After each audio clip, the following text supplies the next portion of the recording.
बग़ैर इश्क के वो कहते हैं कि आनियो फ़ानी तमाम मौज़ा हाय हुनर, कारे जहाँ बेसबात कारे जहाँ बेसबात, अव्वल व आखिर फ़ना बातिन व ज़ाहिर फ़ना, नक्शे कोहन हो के नौ मंजिल आखिर फ़ना। अब इश्क वालों की बात शुरू हो रही है। कहते हैं कि है मगर इस नक्श में रंगे सबाते दवाम, जिसको किया हो किसी मर्द खुदा ने तमाम। मर्द खुदा का अमल इश्क से साहिब फ़रोग, इश्क है असले हयात, मौत है उस पर हराम। तुंदो सुबक सैर है गरचे ज़माने की रो, इश्क खुद एक सैल है, सैल को लेता है थाम। इश्क की तकवीम में असर रवां के सवा, इश्क की तकवीम में असर रवां के सिवा और ज़माने भी हैं जिनका नहीं कोई नाम। इश्क दमे जिब्राइल, इश्क दिल मुस्तफ़ा, इश्क खुदा का रसूल, इश्क खुदा का कलाम। इश्क की मस्ती से है पैकर गिल ताबनाक, इश्क है सहबाए खाम, इश्क है कासुल किराम। इश्क फ़कीह हरम, इश्क अमीर जुनूद, इश्क है इब्न सबील, इसके हज़ारों मकाम। इश्क के मिज़राब से नगमा तारे हयात, इश्क से नूर हयात, इश्क से नारे हयात। इश्क रसूल सल्लल्लाहु अलैहि वसल्लम की इस महफ़िल में तमाम हाज़रीन व सामीन ख़वातीन व हज़रात को मैं खुश आमदीद कहता हूँ और अल्लाह ताला से दुआ करता हूँ कि अल्लाह तबारक व ताला आपकी इस हाज़िरी को अपनी बारगाह में कबूल और मकबूल फरमाए। आमीन सुमा आमीन। सबसे पहले मैं ज़हमत दूंगा जनाब शाहिद इकबाल शाहिद साहब को कि वो आएँ और अपने ख्यालात का इजहार फरमाएँ।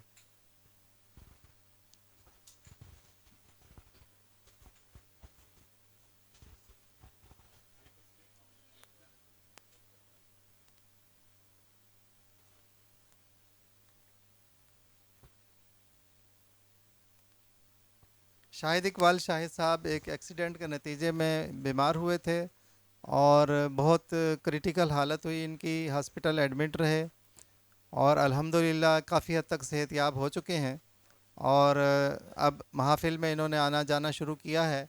इनके लिए खुसूसी दुआ की जाए कि अल्लाह तबारक व तआला इनको सेहत कामिला आजिला से अता फ़रमाए। और बहुत बड़े शायर हैं और बहुत अच्छे ये मुकर्रिर भी हैं और मुफक्किर भी हैं बहुत अच्छे, और इनकी आम महफ़िलों में इनकी अच्छी खासी गुफ्तगू रहती है, हम इनसे फैज़याब होते रहते हैं। तो शाहिद इकबाल शाहिद साहब। बहुत शुक्रिया आबिद साहब। और ये मेरे बारे में कुछ ज़्यादा ही बातें की गई, ऐसी कोई बात नहीं है। मैं इल्लामा इकबाल और इश्क का सुन के मैं आ गया था कि मोहम्मद से वफ़ा तूने तो हम तेरे हैं। बस एक शेर काफ़ी है इल्लामा इकबाल का कि मोहम्मद से वफ़ा तूने तो हम तेरे हैं, ये जहाँ चीज़ है क्या लौह कलम तेरे हैं। इल्लामा इकबाल की पूरी शायरी में हुजूर सल्लल्लाहु अलैहि वसल्लम जगह जगह बयान मिलेगा आपको इल्लामा इकबाल की शायरी में। और वो सिर्फ अमली तौर पे रिसालत के कायल थे वो। और मुझे कहने दीजिए कि बांगे दरा की इशात के वक्त एक जस्टिस अब्दुल कादिर शेख ने उस पर दिबाचा लिखा है। उन्होंने लिखा कि अगर मैं अकीदा तनासिक का कायल होता तो ये कहता कि इल्लामा इकबाल की रूह ने सियालकोट में दोबारा जन्म लिया है और इल्लामा इकबाल नाम पाया। गालिब की रूह ने दोबारा जन्म लिया है और इकबाल नाम पाया। तो इल्लामा इकबाल की शायरी, जगह जगह उनकी शायरी में हुजूर सल्लल्लाहु अलैहि वसल्लम का तज़किरा मौजूद है। जहाँ आप पढ़ते चले जाइए, क्योंकि मेरी नासाजी तबाह का थोड़ा मसला है, इसकी वजह से मैं मुख्तसर गुफ्तगू करूँगा। तो ये इल्लामा इकबाल ने जो अपने तमाम मकातिब में, हर कोई तसनीफ़ ऐसी नहीं है जिसमें हुजूर सल्लल्लाहु अलैहि वसल्लम का तज़किरा ना हो। कोई तसनीफ़ ऐसी नहीं है। मस्जिद कुर्तबा को ले लें, शिकवा जवाब शिकवा ले लें, कुछ भी आप देख लें इल्लामा इकबाल का। और इल्लामा इकबाल ने अपनी शायरी में जो है मुसलमानों को झिझोड़ने की कोशिश की है, जगाने की कोशिश की है मुसलमानों को, इससे कि मुसलमान सोए हुए थे। मुसलमान अभी सो रहे हैं, लेकिन रिसालत को अभी भी अगर अल्लामा इकबाल, मैं आबिद एडवोकेट साहब को मुबारकबाद पेश करता हूँ कि उन्होंने इस मौके पे अल्लामा इकबाल को झंझोड़ा, और अल्लामा इकबाल का दूसरा ख्वाब स्पेन के नाम से जो किताब शाये की, उसमें मैंने भी चंद अल्फाज मैंने अदा किए थे, इन्होंने मुझे नहीं छोड़ते हैं। तो वो अल्लामा इकबाल ने जो है वो आप समझ लें कि दूसरा पाकिस्तान के अलावा दूसरा ख्वाब अल्लामा इकबाल का है वो मुस्लिम स्पेन।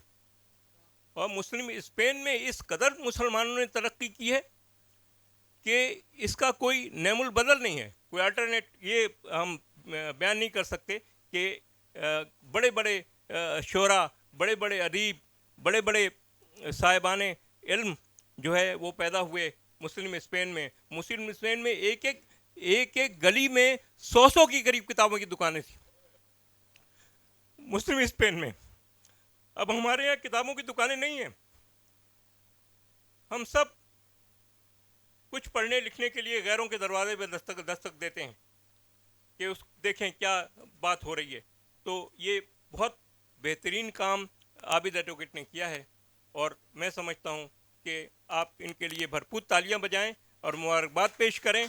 पूरे कराची में, बल्कि पूरे पाकिस्तान में कहीं ये काम नहीं हो रहा है कि अल्लामा इकबाल पे बात की जाए, और ये ढूंढ ढूंढ के ऐसे अफराद को निकाल के लेके आते हैं। मुझे हैरत होती है जब मुझे कहा गया कि आप इकबाल पे बात करें। मैंने कहा कि मैं इकबाल पे बात करूं? कहा कि हाँ आप इकबाल पे बात करें, मैंने आपकी गुफ्तगू सुनी है।